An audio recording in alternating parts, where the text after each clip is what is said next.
Hi guys! Kamusta ang negosyo natin? Malakas ba? Or mahina? Guys, ako sakto lang. Hindi naman ako nasisiro. Bagamat may araw talaga na mahina. Pero kasi hindi tayo pwede panghinaan ng loob kung mararanasan man natin yan. Kasi parte ng negosyo yan na may araw talaga na nakakaranas tayo ng mahina, pero hindi ibig sabihin nun guys ay mag-give up tayo, no? So hanggat nakakita tayo ng pag-asa at nandiyan pa naman yung kapital natin, ayan pa yung mga paninda natin, so ituloy lang natin yan guys, kasi kung gusto nga natin mag-successful, so wag tayo basta agad mawawala ng pag-asa kung nakakaranas man tayo ng mahina, kasi part yan talaga ng pagnenegosyo natin. So guys, ako nakakaranas din ako ng mahina, at kahit sabihin nyo guys na medyo matagal na rin ako, 4 years na rin yung pagtitinda ko, dumadating din ako sa time na pinanghihinaan din, kahit sabihin na matagal na rin ako. Pero kasi guys, pag nakikita ko naman yung iba na nagpapatuloy lang sila, ano man yung nararanasan nila, so nagkaka-idea ako na ganun din pala dapat gawin ko. Ituloy ko lang din pala ng ituloy, kahit na hindi pare-pareho yung mga experience natin sa araw-araw. So guys, ang gusto kong itapik yung tungkol sa puhunan natin sa negosyo. So guys, gusto ko ngang sabihin na dapat talaga natin guys na maingatan yan, kasi yan ang dahilan kung bakit tayo nakakapagpatuloy sa ating negosyo, kasi yan ang pinaka-asset ng negosyo natin, yung puhunan o kapital. Kasi kapag yan guys ang nawala sa atin, ano pa nga ba talaga ang itutuloy natin sa negosyo? Kasi yan ang dahilan kung bakit may tindahan tayo, kung bakit may negosyo tayo, dahil dun sa puhunan o kapital natin. So kung naiingatan natin yan guys, hindi natin napapakailaman yan, at naka-intact yan kahit anong mangyari sa negosyo natin, yan ang dahilan kung bakit hindi tayo basta-basta babagsak o mababankrupt yung negosyo natin kung hindi natin mapapakailaman yan guys. Pero ako doon naman sa mga tanong na iba na, paano nga kung doon kinukuha yung lahat ng kailangan? So paano nga ba ito maiingatan? So guys, kung yan talaga lahat, kinukuha lahat, alamin nyo rin guys yung kakayahan ng tindahan nyo. 'Di ba? Kung halimbawa ang kakayahan nga lang niya i-provide yung mga kailangan nyo, wala namang masama doon kung yan ang source of income. Basta ang mahalaga guys, yung puhunan, kung maari, wag natin yung mapakailaman. Kung baga yung pinakakita niya lang dapat ang makuha nyo, kasi para kung mapakailaman nyo yan guys, anong mangyayari? Wala na kayong ititinda sa susunod na araw, kasi yung capital nyo na pambili sana ng paninda ay nagalaw nyo na. So wala na kayong ano pa yung susunod na ano mangyayari niyan guys. Maari mangungutang kayo para lang mayroon kayong maitinda. So ang problema nga guys, pag ganun na nangyari, lalo kayong mahihirapan nun. So mas maganda guys, ang pangnegosyo ay hindi talaga galing sa utang. Pinakamaganda talaga guys na may sarili tayong puhunan o kapital. Kapag yan ang naipundar natin na may sarili tayong puhunan, susunod naman yan guys, syempre kailangan natin ng disiplina. Kung kukuha man tayo ng kailangan sa tindahan, ay wag yung pati yung kapital ay magalaw natin. Kasi pag yun pa guys ang nagalaw natin, so maaapektuhan yung mga paninda natin. Wala baka bukas wala na tayong ipapamili. So, kailangan nga talaga natin guys, maingatan yun para magtagal tayo sa negosyo. Kasi kaya tayo guys tumatagal, kahit dumating man yung mahina o malakas. Pero yung mahina nga guys ang delikado dyan, di ba? Yung kapag mahina, syempre, pero yung kapital hindi mo nagagalaw guys. Safe ka pa rin. May negosyo ka pa rin maiiwan kahit na kumikita man yan o hindi. Kasi, ang kapital ang dahilan o yung puhunan ang dahilan, kaya nandyan yung hanap buhay mo. Pag yan kasi guys ang nawala, parang mag-uumpisa ka na naman sa zero. Maaring mangutang ka para makapagtinda ka lang.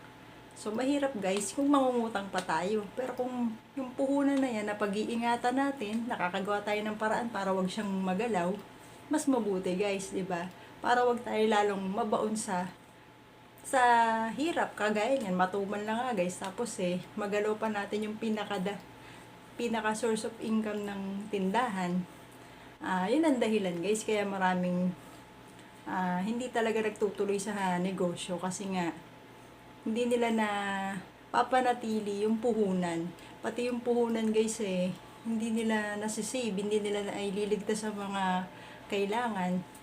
Kaya yun ang dahilan guys, ba't hindi sila tumatagal. Or yung pa rin naman yung hanap buhay nila guys, nakakatuloy sila pero mangyayari mangungutang para lang makapagpatuloy. So ako guys, hindi naman din ako nagsimula talaga guys na may matatag na kapital talaga. Pero kung maaari guys, wala namang masamang utang yung kapital natin. Pero guys, wag tayo dun kukuha. Kung maaari lang guys, wag dun sa ang laki ng interest. Araw-araw tayo sinisingil. Kung maaari guys, kung meron kayong, pinakamaganda talaga guys, nag-ipon muna kayo bago kayo magnegosyo. At syempre, alam nyo na pag-ipon nyo yan, hinay-hinay at disiplinado talaga kayo guys. Kasi para wag kayong mapunta sa pangungutang, para lang may maitinda kayo, maituloy nyo yung negosyo na yan. So, yun talaga guys ang mga sekreto para lalo ngayon, pag halimbawa mahina yung tinda natin, kung maaari lang guys, huwag nyong magalawang kapital. Para maitawid natin yung panahong mahina na yan, huwag natin magalaw yung puhunan para pagdating guys ng araw na maging mabili naman, wala kang utang, tapos andyan pa yung puhunan mo. So, dire-diretso yung dating ng sa'yo at mag-ang yung buhay mo. Dire-diretso yung ganda ng negosyo mo. So, dun mo nalalagpasan yung mga struggle kapag kaya mo sa sarili mo na kapag may sarili ka ng puhunan, kahit anong kaya mong mag-budget, kaya mong tiisin na wag siyang magalaw, yun talaga guys Kailangan mo talaga ng disiplina para wag kang mabaon sa utang at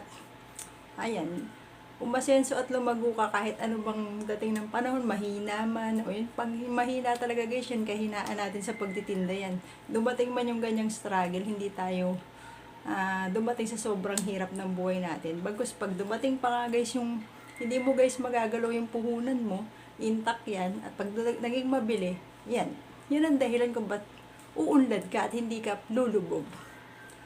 So yan guys ang mababahagi ko muna sa inyo. Guys, ito naman, meron na naman akong mga laruan dito na paninda ko. Yan, di-display ko yan sa pwesto ko dahil paubos na rin yung ibang items ko doon. Guys, meron akong mga laruan na papakita.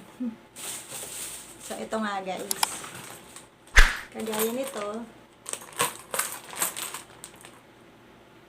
Tambourine to guys. And meron din akong piggy bank.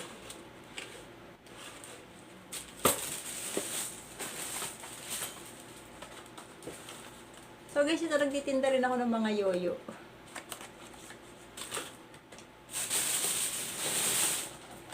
Kagaya nito guys, ito ay Lego. Ayan.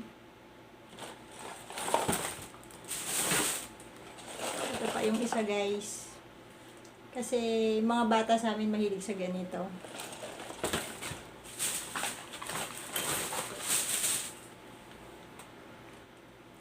Ito naman guys, rubber duck. So, yan.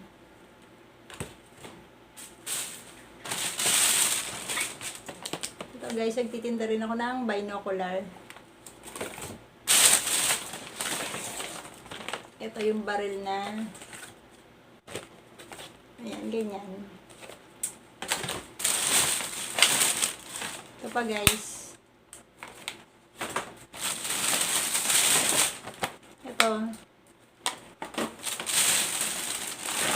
And itong pana.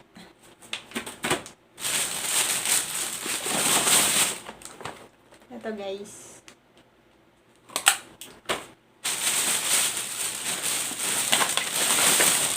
Ito yung klase ng water gun.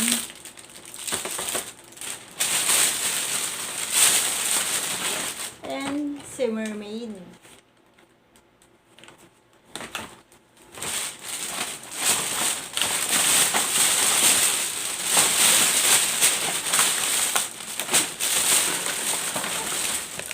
ito yung tumutunog.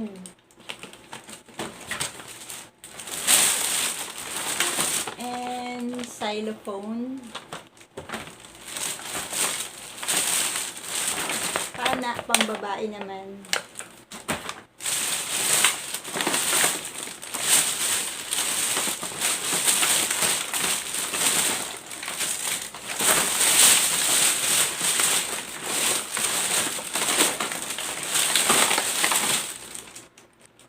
And ito guys, yung ganito.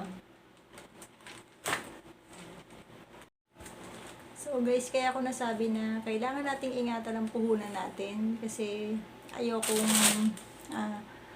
maging takbuhan natin yung utang para makapagpatuloy lang yung negosyo natin dahil nga naubos na yung kapital natin kaya wala na tayong maitinda. Kaya nga nasabi ko na guys na mahalaga kung nagnenegosyo tayo guys ay maingatan natin yung kapital. Kung maari lang guys, kung wala namang talagang mahalagang dapat na bagay na dapat para magalaw yung kapital, ay wag natin galawin guys kasi para makapagpatuloy yung negosyo natin, meron tayong ipamimili uli, ingatan natin guys ang kapital kasi tayo rin talaga guys ang magdurusa sa bandang huli kapag ang kapital natin ang nawala. Kung maaari guys, iwasan natin yung mangutang o kung galing man yan guys sa utang,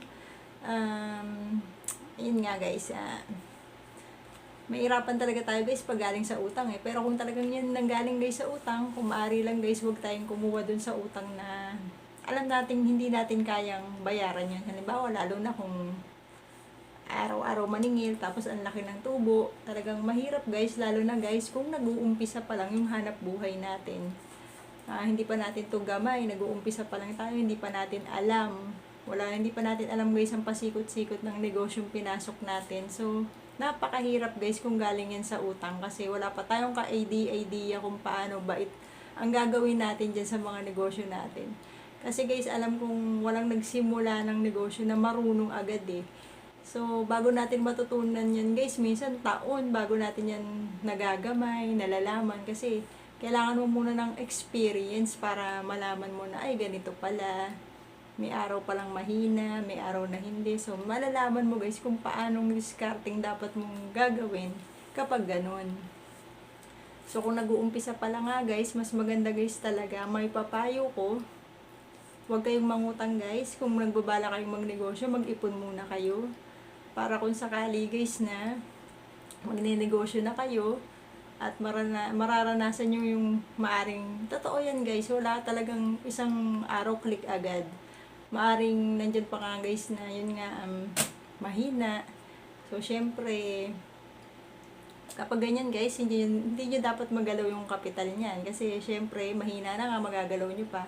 Wala kayong ipangtutuloy at kung meron mang hinahanap yung customer, ano yung ibibili nyo ng product sa susunod kapag may hinanap sila. So mahalaga talaga guys ang puhunan natin bilang negosyante. Kung magiging negosyante din kayo guys, kung papasukan nyo rin ng pagnenegosyo guys, importante talagang maingatan nyo yan guys. At kung gusto nyo maging kagaya rin kayo ng ibang mga nag-success sa business, yan ang isang pinakamahalagang asset natin, yung puhunan natin guys. Mapag-ingatan natin yan. At kung maari nga lang guys, huwag kayong magmadaling magnegosyo guys, mag-ipon muna kayo para kung sakali man guys hindi mag-click. Halimbawa lang yun guys hindi kasi lahat na nag-umpisa nagkiklik agad, hindi kayo hahabulin ng mga inutangan nyo. At least pera nyo yun guys, diba? Kasi kung nag-uumpisa ka pa lang, nangangapa ka pa, hindi mo pa alam guys kung anong mangyayari, kung magkiklik ba o hindi, kasi nag-uumpisa ka pa lang So, experience is the best teacher. Ngayon, kung may karanasan ka na guys, madali na lang sa'yo yun, di ba? Kasi alam mo na, kasi may naranasan ka na. Kumpara dun sa mag-uumpisa ka pa lang guys, hindi mo pa rin talaga alam. Pero mas safe talaga yung may sarili tayong ipon o kapital na hindi galing sa utang guys, na bukas kapag nalugi ka na nga, tapos may maniningil pa sa'yo. So, doble-doble problema mo.